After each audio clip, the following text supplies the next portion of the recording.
ओम गंग गणपते नमः। आप सभी का मेरे चैनल पर बहुत बहुत स्वागत है। इस वीडियो में हम श्री सत्यनारायण भगवान की कथा सुनेंगे। एक समय की बात है, नैमिषारण्य तीर्थ में सोनकादिक 88,000 ऋषियों ने श्री सूत जी से पूछा, हे प्रभु, इस कलयुग में वेद विद्या रहित मनुष्यों को प्रभु भक्ति किस प्रकार मिल सकती है तथा उनका उद्धार कैसे होगा? हे मुनि श्रेष्ठ, कोई ऐसा तप बताइए जिससे थोड़े समय में ही पुण्य मिले और मन वांछित फल भी मिल जाए। इस प्रकार की कथा सुनने की हम इच्छा रखते हैं।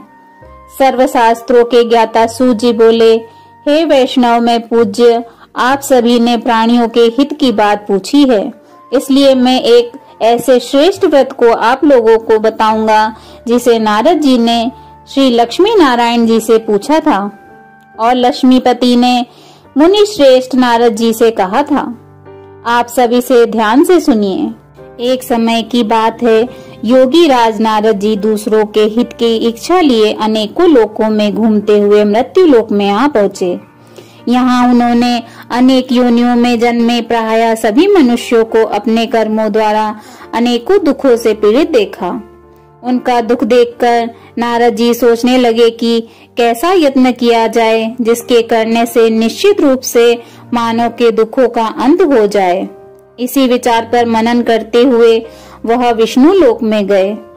वहां वह देवों के ईश भगवान श्री नारायण की स्तुति करने लगे, जिनके हाथों में शंख चक्र गदा और पद्म थे, गले में वरमाला पहने हुए थे। स्तुति करते हुए नारद जी बोले, हे भगवान, आप अत्यंत शक्ति से संपन्न हैं। मन तथा वाणी भी आपको नहीं पा सकती। आपका आदि मध्य तथा अंत नहीं है। निर्गुण स्वरूप सृष्टि के कारण भक्तों के दुख को दूर करने वाले आपको मेरा नमस्कार है।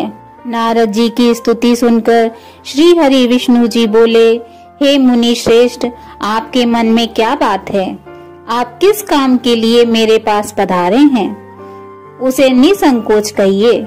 इस पर नारद मुनि बोले कि मृत्यु लोक में अनेक योनियों में जन्मे मनुष्य अपने कर्मों के द्वारा अनेक दुखों से दुखी हो रहे हैं।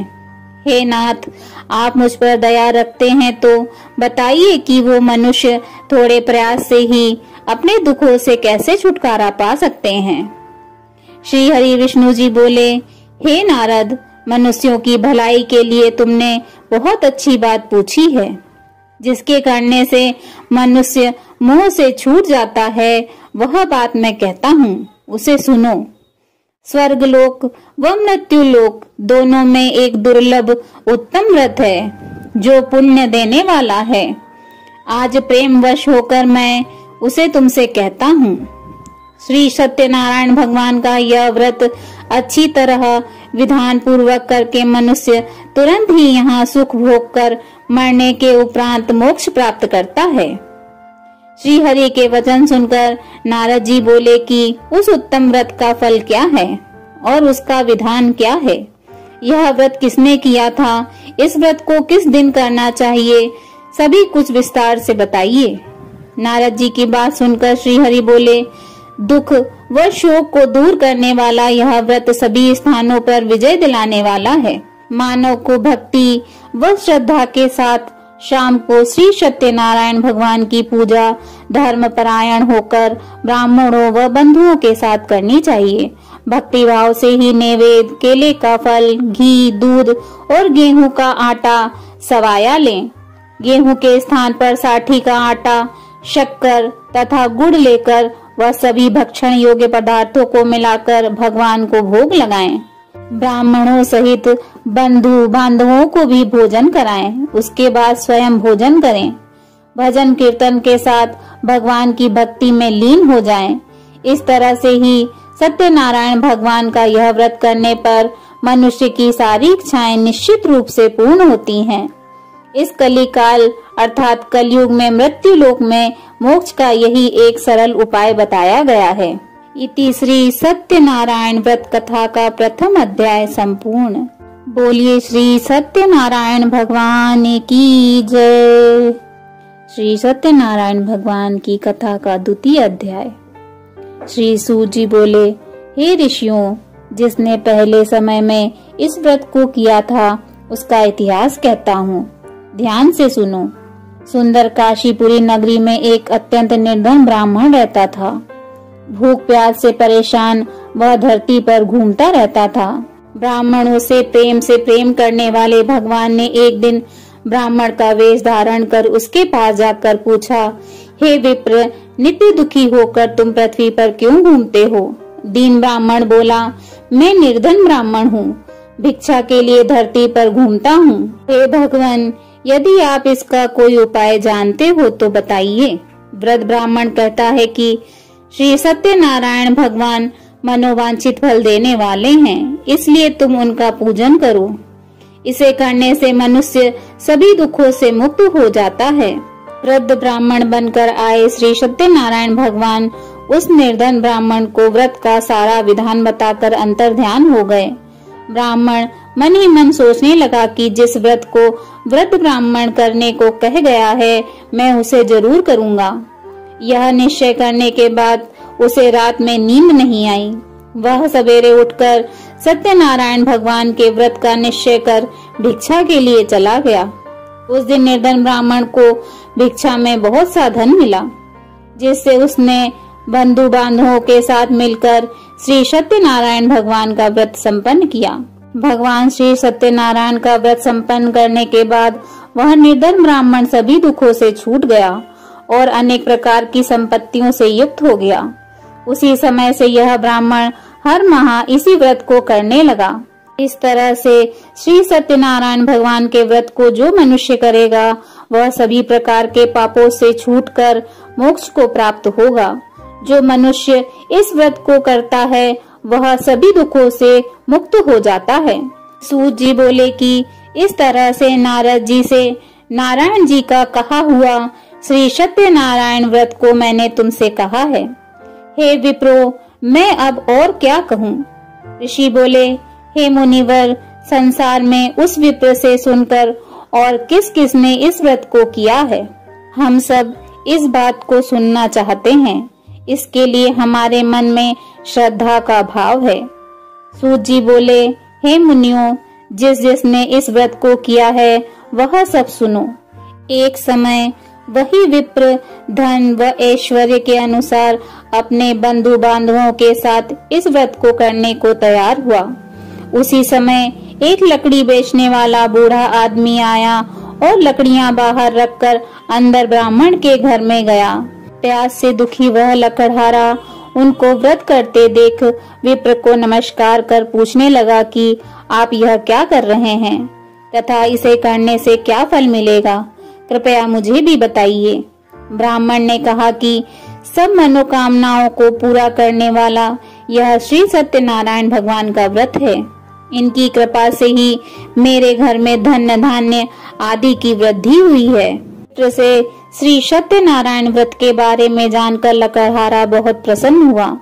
चरणामृत लेकर वह प्रसाद खाने के बाद वह अपने घर गया। लकड़हारे ने अपने मन में संकल्प किया कि आज लकड़ी बेचने के बाद जो धन मिलेगा उसी से श्री सत्यनारायण भगवान का उत्तम व्रत करूंगा। मन में इस विचार को ले बूढ़ा आदमी सिर पर लकड़ियां रख उस नगर में बेचने गया जहां धनी लोग रहते थे। उस नगर में उसे अपनी लकड़ियों का दाम पहले से 4 गुना अधिक मिलता है। बूढ़ा प्रसन्नता के साथ दाम लेकर केले, शक्कर, घी, दूध, दही और गेहूं का आटा ले और श्री सत्यनारायण भगवान के व्रत की अन्य सामग्रियां लेकर अपने घर गया। वहां उसने अपने बंधु बांधवों को बुलाकर विधि विधान से श्री सत्यनारायण भगवान का पूजन और व्रत किया। व्रत के प्रभाव से वह बूढ़ा लकड़हारा धन, पुत्र आदि से युक्त होकर संसार के समस्त सुखों को भोग अंत काल में बैकुंठ धाम चला गया। इति श्री सत्यनारायण व्रत कथा का 2वां अध्याय संपूर्ण। बोलिए श्री सत्यनारायण भगवान की जय। सत्यनारायण व्रत कथा 3वां अध्याय। सूत जी बोले, हे श्रेष्ठ मुनियों, अब आगे की कथा कहता हूँ। पहले समय में उल्कामुख नामक एक बुद्धिमान राजा था। वह सत्यवक्ता और जितेंद्रिय था। प्रतिदिन देव स्थानों पर जाता और निर्धनों को धन देकर उनके कष्ट दूर करता था। उसकी पत्नी कमल के समान मुख वाली तथा सती साध्वी थी। भद्रशिला नदी के तट पर उन दोनों ने श्री सत्यनारायण भगवान का व्रत किया। उसी समय साधु नाम का एक वैश्य आया। उसके पास व्यापार करने के लिए बहुत सा धन भी था। राजा को व्रत करते देखकर वह विनय के साथ पूछने लगा, हे राजन, भक्तिभाव से पूर्ण होकर आप यह क्या कर रहे हैं? मैं सुनने की इच्छा रखता हूँ, तो आप मुझे बताएं। राजा बोला, हे साधु, अपने बंधु बांधवों के साथ पुत्र आदि की प्राप्ति के लिए एक महान शक्तिमान श्री सत्यनारायण भगवान का व्रत व पूजन कर रहा हूँ। राजा के वचन सुन साधु आदर से बोला, हे राजन, मुझे इस व्रत का सारा विधान कहिए। आपके कथनानुसार मैं भी इस व्रत को करूँगा। मेरी भी संतान नहीं है और इस व्रत को करने से निश्चित रूप से मुझे संतान की प्राप्ति होगी। राजा से व्रत का सारा विधान सुन व्यापार से निवृत्त हो वह अपने घर को गया। साधु वैश्य ने अपनी पत्नी को संतान देने वाले इस व्रत का वर्णन कह सुनाया और कहा कि जब मेरी संतान होगी तब मैं इस व्रत को करूँगा।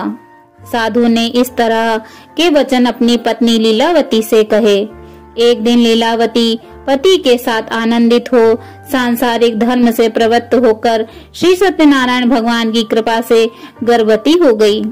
10वें महीने में उसके गर्भ से एक सुंदर कन्या ने जन्म लिया। दिनों दिन वह ऐसे बढ़ने लगी जैसे कि शुक्ल पक्ष का चंद्रमा बढ़ता है। माता पिता ने अपनी कन्या का नाम कलावती रखा। एक दिन लीलावती ने मीठे शब्दों में अपने पति को याद दिलाया कि आपने श्री सत्यनारायण भगवान के जिस व्रत को करने का संकल्प लिया था उसे करने का समय आ गया है। आप इस व्रत को करिए। साधु बोला कि हे प्रिय, इस व्रत को मैं उसके विवाह पर करूँगा। इस प्रकार अपनी पत्नी को आश्वासन देकर वह नगर को चला गया। कलावती पिता के घर में रहकर वृद्धि को प्राप्त हो गई। साधु ने एक बार नगर में अपनी कन्या को सखियों के साथ देखा तो तुरंत ही दूतों को बुलाया और कहा कि मेरी कन्या के लिए योग्य वर देख कर आओ। साधु की बात सुनकर दूत कंचन नगर में पहुंचा और वहां देखभाल कर लड़की के सुयोग्य वाणिक पुत्र को ले आया। सुयोग्य लड़के को देख साधु ने बंधु बांधवों को बुलाकर अपनी पुत्री का विवाह कर दिया। लेकिन दुर्भाग्य की बात यह है कि साधु ने अब भी श्री सत्यनारायण भगवान का व्रत नहीं किया। इस पर श्री भगवान क्रोधित हो गए और श्राप दिया कि साधु को अत्यधिक दुख मिले। अपने कार्य में कुशल साधु बनिया जमाई को लेकर समुद्र के पास स्थित होकर रत्नासारपुर नगर में गया। वहां जाकर दामाद ससुर दोनों मिलकर चंद्रकेतु राजा के नगर में व्यापार करने लगे। एक दिन भगवान श्री सत्यनारायण की माया से एक चोर राजा का धन चुराकर भाग रहा था। उसने राजा के सिपाहियों को अपना पीछा करते देख चुराया हुआ धन वहां रख दिया जहां साधु अपने जमाई के साथ ठहरा हुआ था।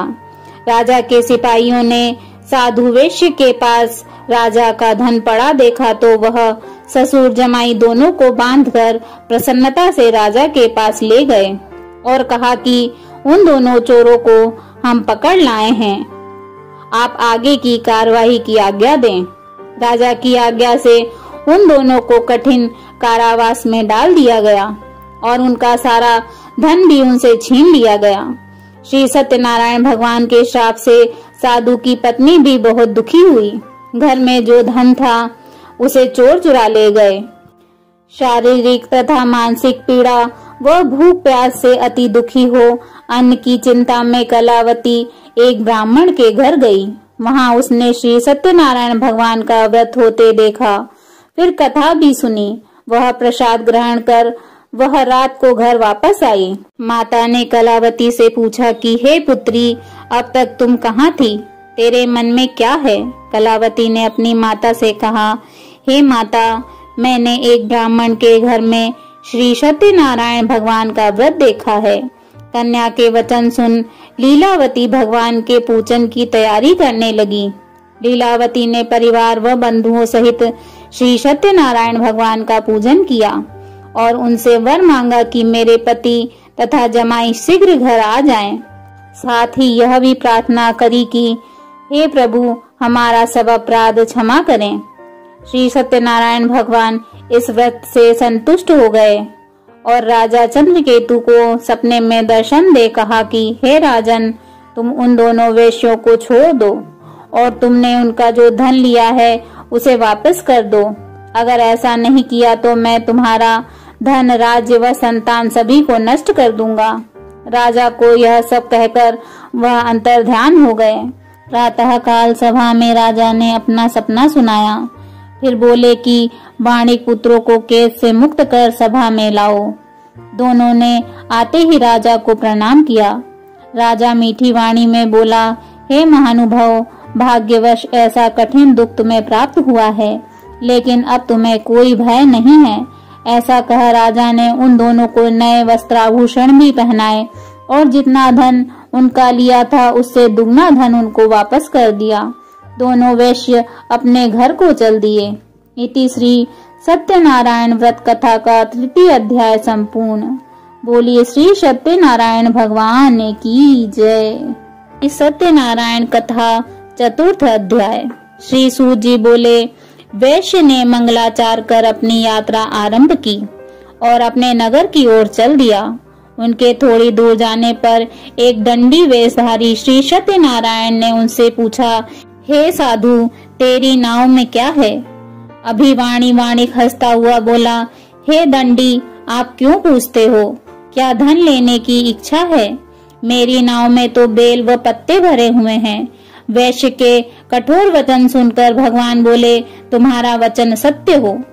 दंडी ऐसे वचन कह वहां से दूर चले गए।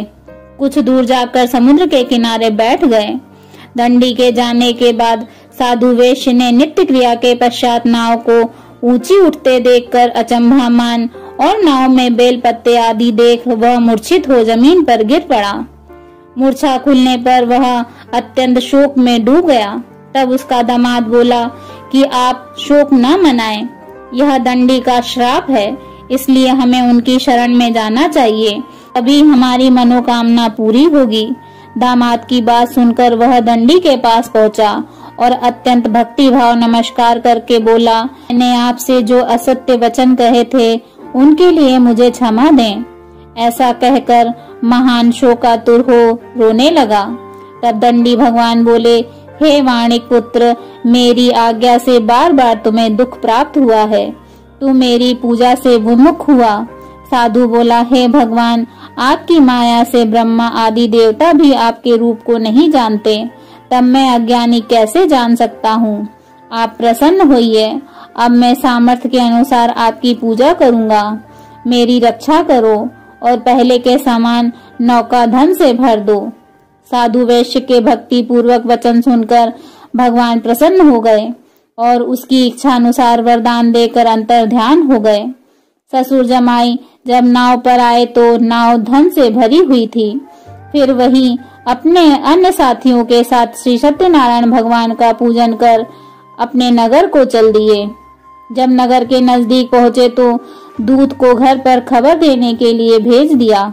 दूत साधु की पत्नी को प्रणाम कर कहता है कि मालिक अपने दामाद सहित नगर के निकट आ गए हैं। दूत की बात सुन साधु की पत्नी लीलावती ने बड़े हर्ष के साथ श्री सत्यनारायण भगवान का पूजन कर अपनी पुत्री कलावती से कहा कि मैं अपने पति के दर्शन को जाती हूँ, तू कार्य पूर्ण कर शीघ्र आ जाना। माता के ऐसे वचन सुन कलावती जल्दी जल्दी में प्रसाद छोड़ अपने पति के पास चली गई। प्रसाद की अवज्ञा के कारण श्री सत्यनारायण भगवान रुष्ट हो गए और नाव सहित उसके पति को पानी में डुबो दिया। कलावती अपने पति को वहां न पाकर रोती हुई जमीन पर गिर गई। नौका को डूबा हुआ देख वह कन्या को रोता देख साधु दुखी होकर बोला, हे प्रभु, मुझसे और मेरे परिवार से जो भूल हुई है उसे क्षमा करें। साधु के दीन वचन सुनकर श्री सत्यनारायण भगवान प्रसन्न हो गए और आकाशवाणी हुई, हे साधु, तेरी कन्या मेरे प्रसाद को छोड़ कर आई है, इसलिए उसका पति अदृश्य हो गया है। यदि वह घर जाकर प्रसाद खाकर लौटती है तो इसे उसका पति अवश्य मिलेगा।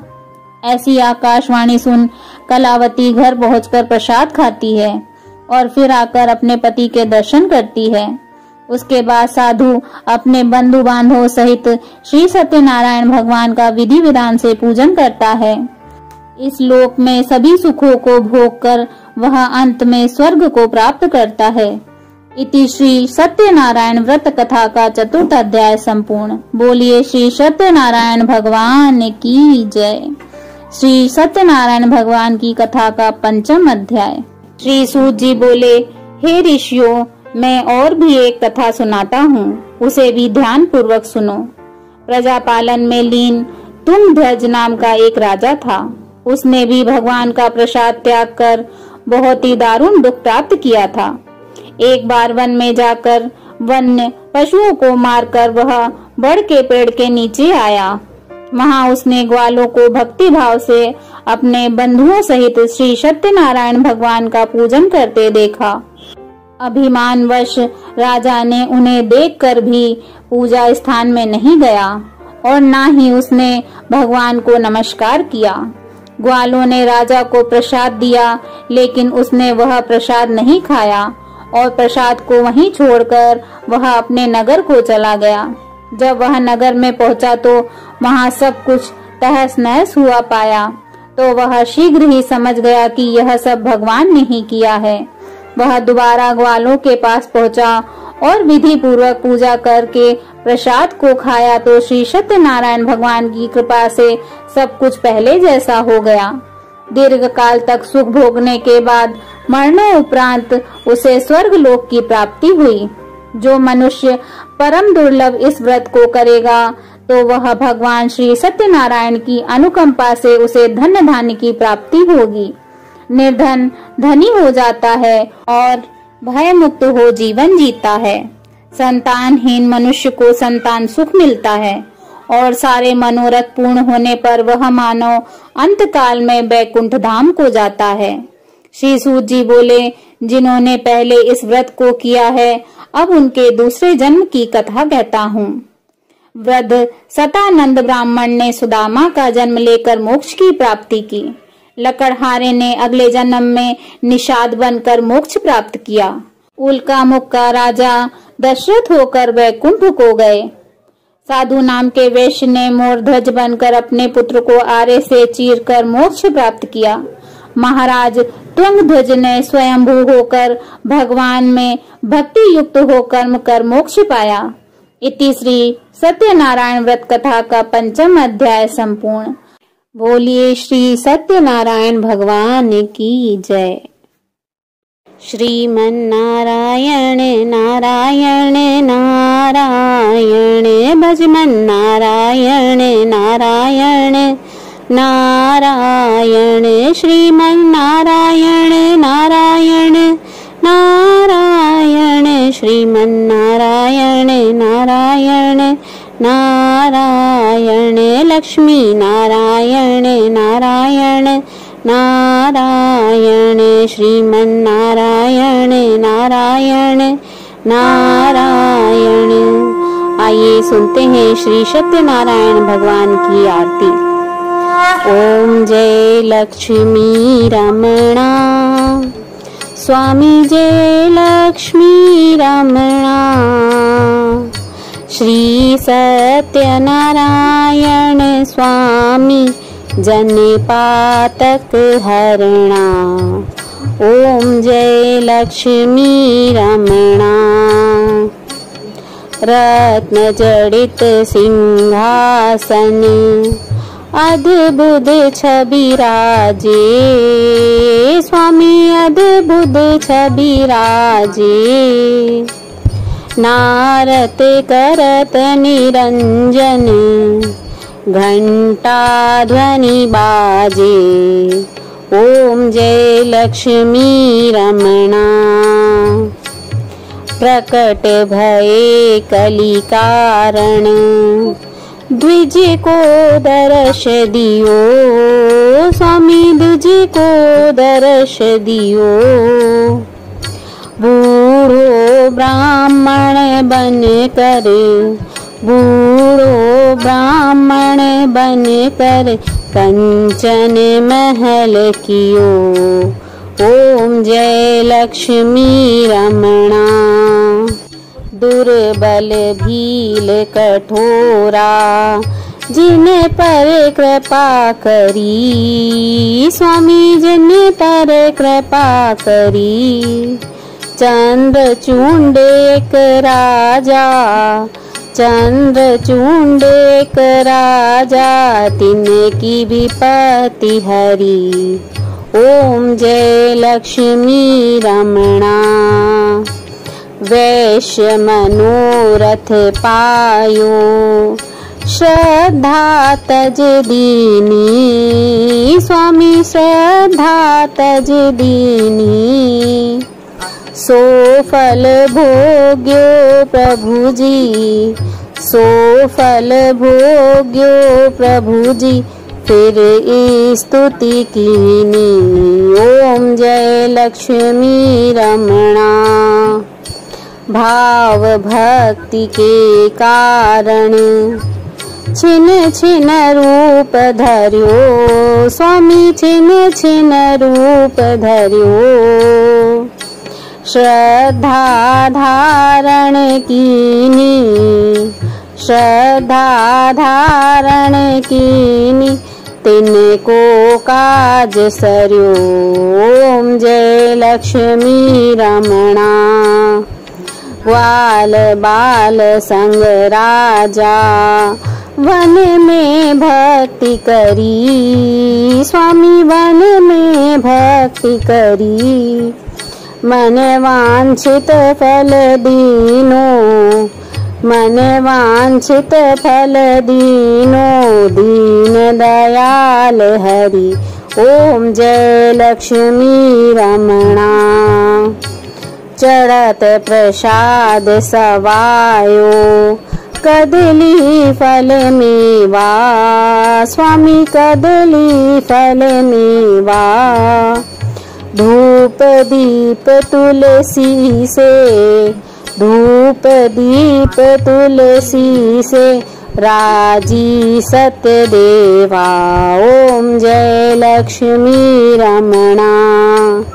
श्री सत्यनारायण जी की आरती जो कोई नर गावे, स्वामी प्रेम सहित गाए। रिद्धि सिद्धि सुख संपत्ति सहज रूप पाए। ओम जय लक्ष्मी रमणा। ओम जय लक्ष्मी रमणा। स्वामी जय लक्ष्मी रमणा। श्री सत्यनारायण स्वामी जन पातक हरणा। ओम जय लक्ष्मी रमणा। बोलिए श्री सत्यनारायण भगवान की जय।